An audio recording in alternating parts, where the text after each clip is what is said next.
Let's talk about acid-base imbalances.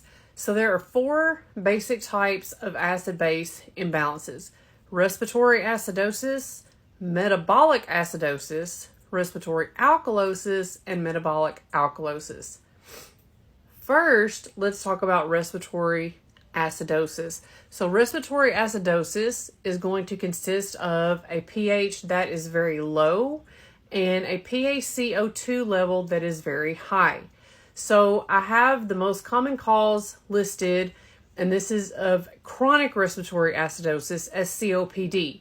So think about a minute the pathophysiology of COPD. COPD causes your alveoli to become inelastic.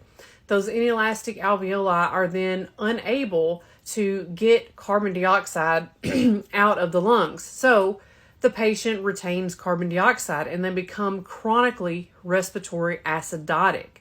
And so our signs and symptoms of respiratory acidosis, because CO2 readily crosses the blood-brain barrier, so you're going to see signs and symptoms like a change in level of consciousness, a change in mental status. So let's say, for instance, you have a COPD patient that you're taking care of.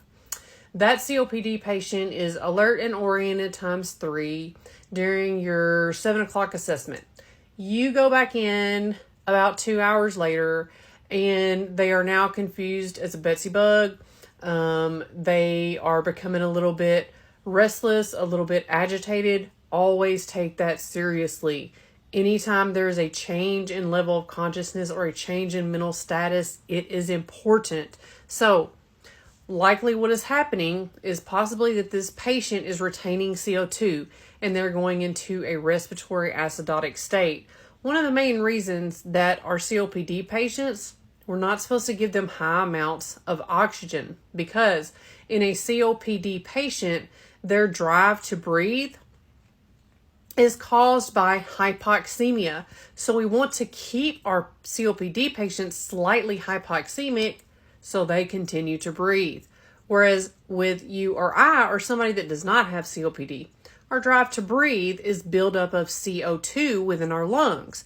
We get a certain amount of CO2 in our lungs and we are stimulated to breathe.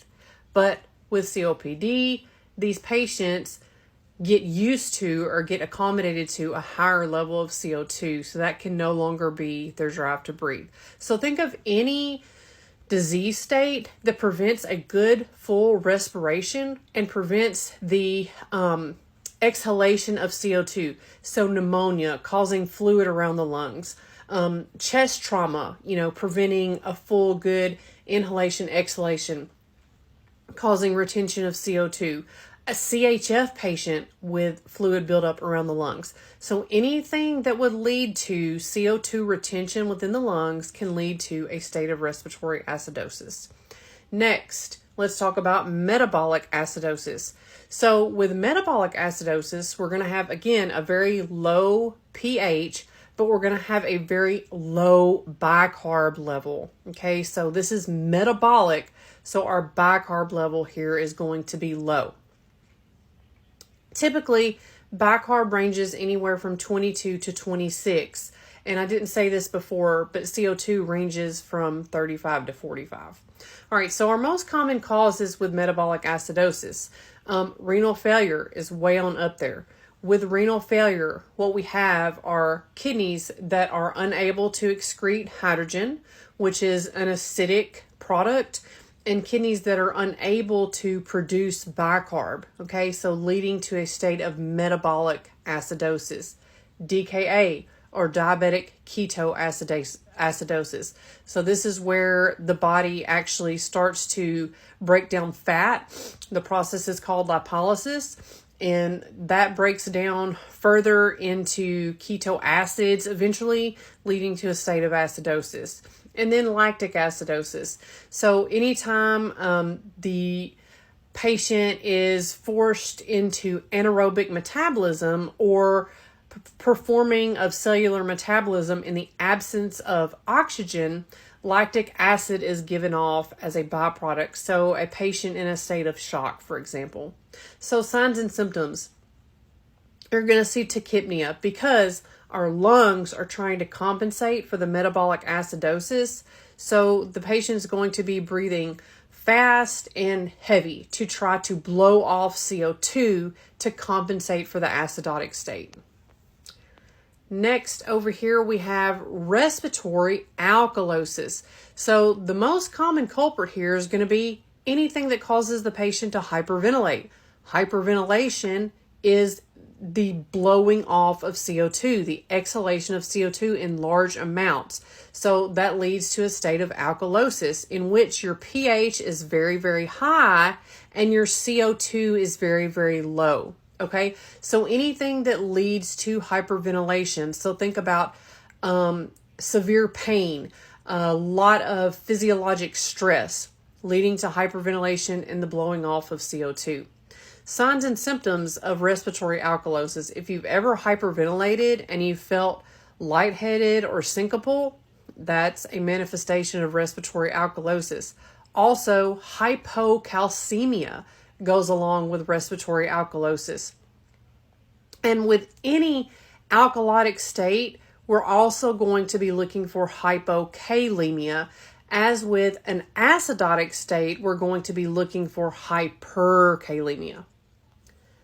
Finally, metabolic alkalosis. So pH is going to be very, very high, and then our bicarb is going to be very, very high. So what can lead to a state of metabolic alkalosis? Well, prolonged severe vomiting, because we're vomiting out stomach acid, sending us into an alkalotic state. So the manifestations that you'll see in these patients is a compensatory mechanism. The lungs are trying to compensate through hypoventilation. So the lungs are trying to compensate through holding in of CO2. So a couple things I want to say about methods of compensation for acid-base imbalances. If you have a respiratory issue, the kidneys are going to have to compensate. Your lungs cannot compensate for a respiratory issue because your lungs are already messed up for some reason. Okay, so in a respiratory issue, the kidneys are going to have to compensate. So let's say, for example, with a respiratory acidosis, our kidneys have to compensate. What can they do? They can produce more bicarb. So in a state of respiratory alkalosis, what can our kidneys do? Well, our kidneys can get rid of or excrete more bicarb, okay, to compensate for the alkalosis. In a metabolic acidosis, the lungs have to compensate. So we want to become more alkalotic, so the lungs will hyperventilate to blow off CO2. And with metabolic alkalosis, our lungs are going to hypoventilate to hold in more CO2 to compensate for the alkalotic state. Another way, if you're interpreting an ABG, remember this little acronym, ROME, R-O-M-E, which stands for respiratory opposite, metabolic equal. So in a respiratory issue, the pH and the CO2 are going to be going in opposite directions, respiratory opposite. In a metabolic issue, the pH and the bicarb are going to be going in the same direction, metabolic equal. So I hope this quick overview has helped. Happy studying and go Vols.